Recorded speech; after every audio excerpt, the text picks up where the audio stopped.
Ojozondi, investor Arab money, Agbai. Ojozondi, lavish goals, Ojozondi, Emperor Trillion.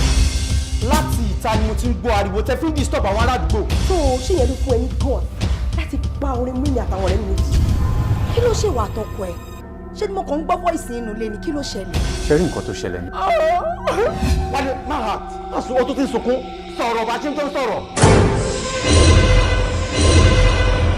nísìnyí ọkàn mi ṣẹ̀ṣẹ̀ balẹ̀ torí kókó ẹ má lọ máa lérò pé àwa là ń kọ́ ẹ ní gbogbo àwọn ìwà tó ń kú. sórí aláìsàn tó bá sọ̀rọ̀ ṣá. bẹ́ẹ̀ wá ń kọ́ ṣé kí n kú ni tó gbọ́ jọ rẹ̀.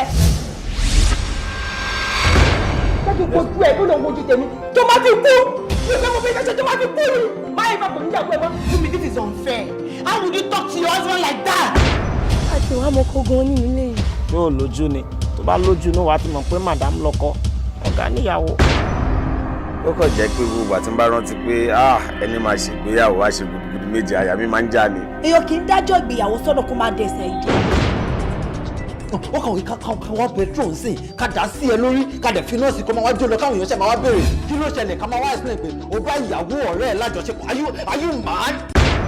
kò wá ń ṣe pé wọ́n bára wọn lájọṣepọ̀ lásán o wọ́n bára wọn lájọṣepọ̀ títí kìíní burúkú ìfini òní. ọ̀gá ponú 30 ni wọ́n ní wọ́n ní finish. àǹtí tó bá jẹ́ pé mi mọ̀ pé ọ̀rọ̀ jọ́sí ló ṣì dì mú àǹtí mo máa ti pè é máa ti bẹ́ẹ̀. ọmọ gbogbo nǹkan ni mo dá sí àmọ́ pé kéèyàn kan forgive èèyàn mọ̀ pé mi ò kì í ṣe I don't forgive.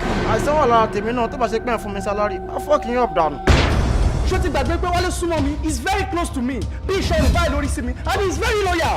iṣan rẹ̀ máa cut. iṣan tèmi máa cut. ó máa cut.